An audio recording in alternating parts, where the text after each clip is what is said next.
God.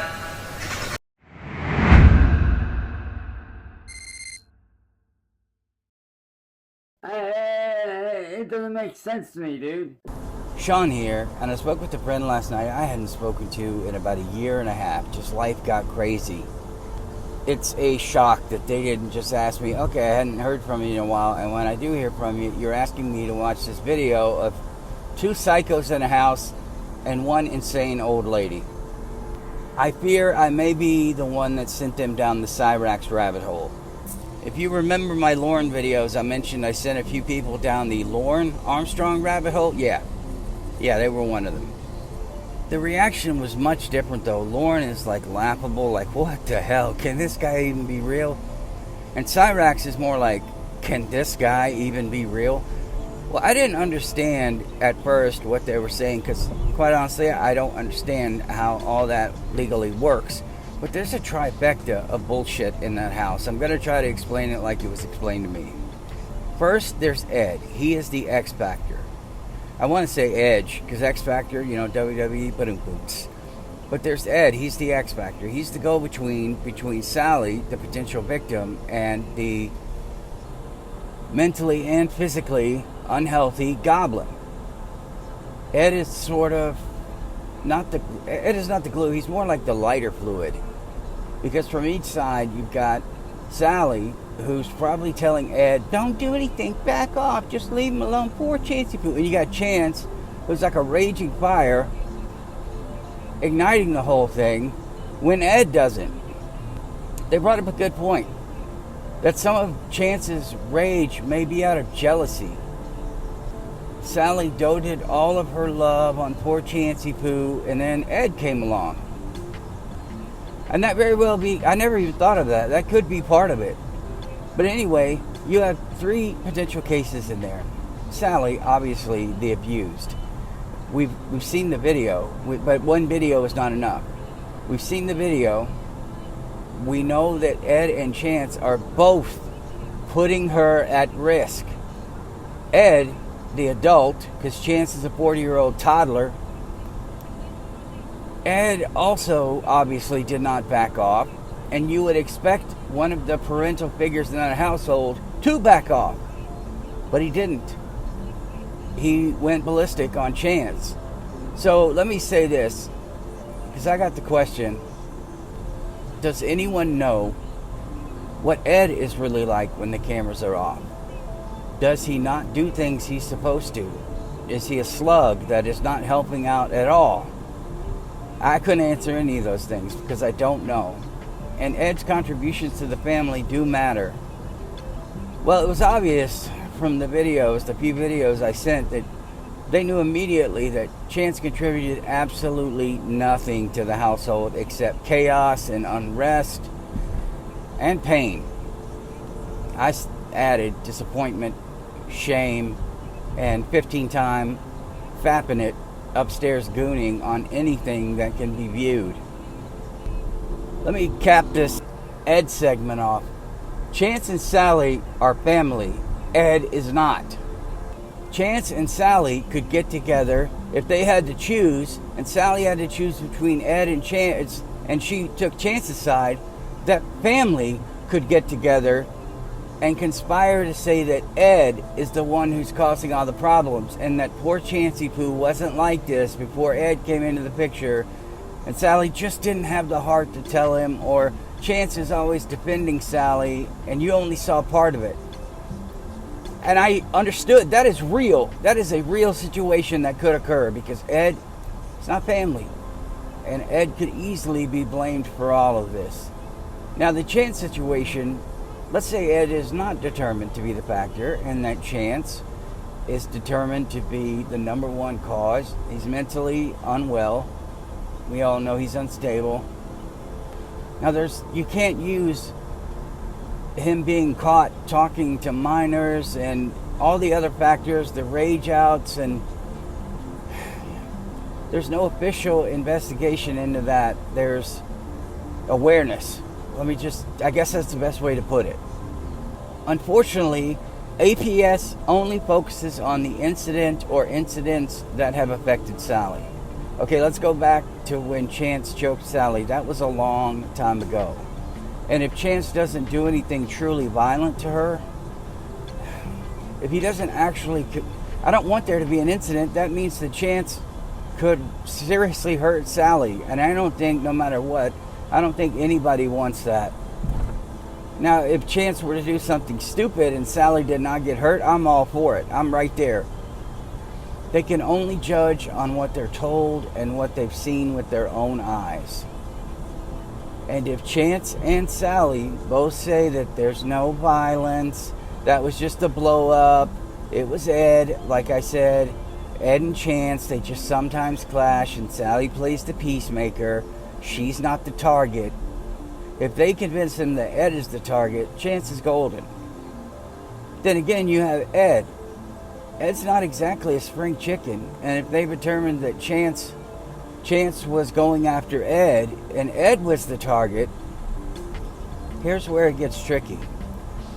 Does Chance leave the house, or does Ed? Because if Sally and Ed are together, they're more likely to remove the younger abuser from the house if everybody tells the truth. And shit, in that household, the truth is never ever getting told. They could just as easily look at Chance and say, you know what? This little goblin's gonna hurt himself or hurt others. God, I would love them to, on the report, say, Goblin displays whatever rage or emotion. Oh, the report about a goblin would be epic. But they could also determine that Chance is a danger to himself and others, as I've said, and they could try to take action on that, although I seriously doubt that would ever happen. I think that's a completely different agency, completely different evaluation. Their number one concern would be for whoever was the target of his abuse. And I think we can all agree, the consensus is that it really is Sally, and that Ed is fighting to tell Chance, stop screwing with your grandmother. And if Chance is affecting her health, the sleep, her diet, her nutrition, and there's conditions or an illness that's coming from all of this, it's another strike against the goblin. The diet and nutrition is important because remember, just like we want the state to take away Chance because of his mental and physical health, specifically mental, Sally could have the same side effects. And like I said, double whammy. The reason Sally is the way she is because Chance is the way he is. And not just an inconsiderate little goblin, but someone who is not well. If that was determined the case, then Ed would be in the center. Ed would be right in the middle. And they would have to talk to Ed. This whole thing is a giant mess. Just listening to, and going on, if you go online and you go to one of these, the descriptions are pretty simple. Elder abuse. They give you the general descriptions, which is for your reference. They have to dumb it down for the lowest common denominator. They're most likely, if there's not a serious physical injury or mental effect, they're most likely going to issue some guidelines for the goblin. Sort of a warning and, hey man, this is what you need to be doing. They're going to assume that the people in the household want the best for each other. And if Sally's not covered in bruises or bed sores, that was another thing. If Sally had sores on her body, she just wasn't sleeping and she was ending up sleeping even more and it was affecting her health. Let's say Sally was having incontinence problems and nobody was helping with that at all. They were living in filth. I don't know what their rooms look like, but I would love to see what Sally and Ed's room looks like. The rest of the house, to see what they're living in. And if there's an elderly person in the house and it is an absolute pigsty, they have to take that into consideration. I'm talking about it has to be bad. A smell can be removed. You can find the source of the smell and remove it. You can have someone who's sort of like a guide that comes in the house and says, this is what we need to do. We're taking these steps. I have no idea. Damn it, I didn't even ask about this. You know the Meals on Wheels kind of stuff where they can bring food? My grandmother, when she was really sick at our house, Oh, I miss my grandmother. I love her so much. And I wish my son could have met her. She would have loved my daughter. Anyway, moving on. She used to have me drink her milk. Here, here, here, you drink this. And me being young, I'm like, and hungry, just came in from basketball, I'm starving. Here, you can have this. She didn't want her son, my dad, to know she wasn't eating. Now, I'm stupid. I'm a 13, 14-year-old who's like, okay, yeah, I'm hungry. Oh, you must not have wanted it. And my grandmother, oh, I've been snacking all day. And so my dad, when he finally finds out I'm eating the food, son, you needed to tell me. And I just, looking back, I should have said, Dad, I'm freaking 13 and 14, and if Grandma tells me to do something, oh, I'm doing it. But if they determine she's not getting the food she needs, and she's still able to live in the house, there could be some kind of, I don't know what they call it, benefit maybe, or supplemental care. I think that's what it was. I don't know. I can't remember all this shit, but I think it was supplemental care. Something that they can step in and do to try to make sure that that part is taken care of. It doesn't really matter. They just take all of that into account. And, you know, with Sally, I mean, the 40-year-old toddler says she's got 20 years left. Like she's going to live to be 80. There was probably, just like Lawrence, someone in his family who lived to be 85. And now everybody in that family is going to live to be exactly that age. My grandfather was 79. My grandmother was 83, 84, I think. I mean, I was a kid. I didn't keep track of all that, but she was up in the attic until she was 77 or 78, moving around sandbags, hurt herself, and that's kind of when she went downhill. But my dad died at 75. My mom was 73. I'm adopted. So I know I am Italian and was adopted into a Scotch-Irish family. Outstanding. My name's Connor fucking McLeod from the clan McLeod, eh? Que trouble in me, que trouble in tesoro. You know, who you finds a friend, finds a treasure. But we're talking about, you know, Chance and his delusion that she's going to live forever. And I don't know how old she is. Some of you guys do. I haven't really gotten into that part, but I do know if she was 70. Once that 7 is in front of the number of their age, they bruise easier, they get hurt more, they lose weight, they can't do for themselves what they need to be doing. And this is Chance. If he's still in that house when Sally hits that age where she can't do anything, he's done. He's going to be expected to help care. And Ed is going to be older too. Chance is going to have to step up, and he's going to have to be a man. And we know he'll never do that. So keep in mind that even if this doesn't happen now, we have a lot of people in the community, like I said, if they find out some bullshit's going on, it's over. They could probably coach his sister or another family member and what they need to do to protect them. I keep going back to Chance because he really is the issue. But Ed could also be another issue, as I've said, starting it, keeping it going. I don't know what Sally's like. I know she's like, Chance, turn your music down. Chance, we're trying to sleep.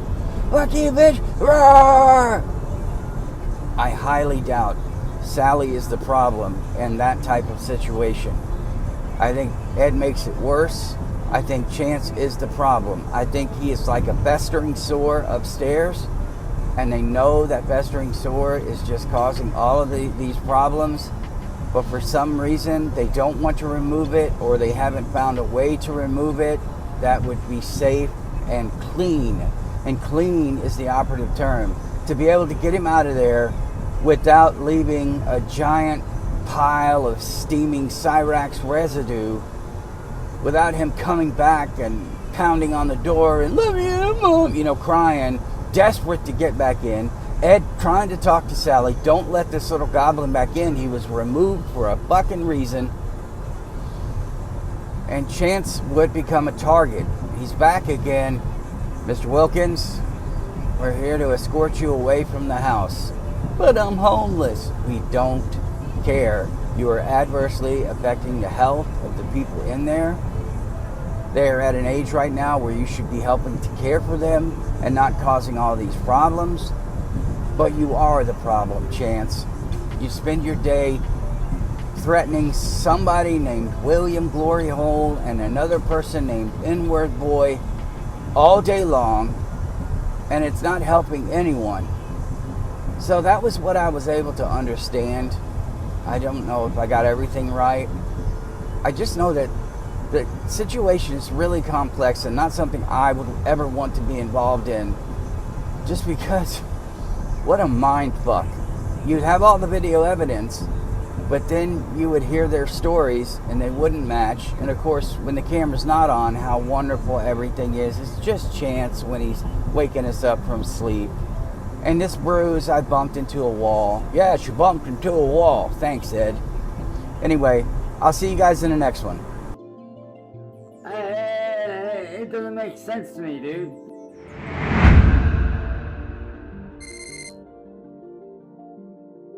Oh, God.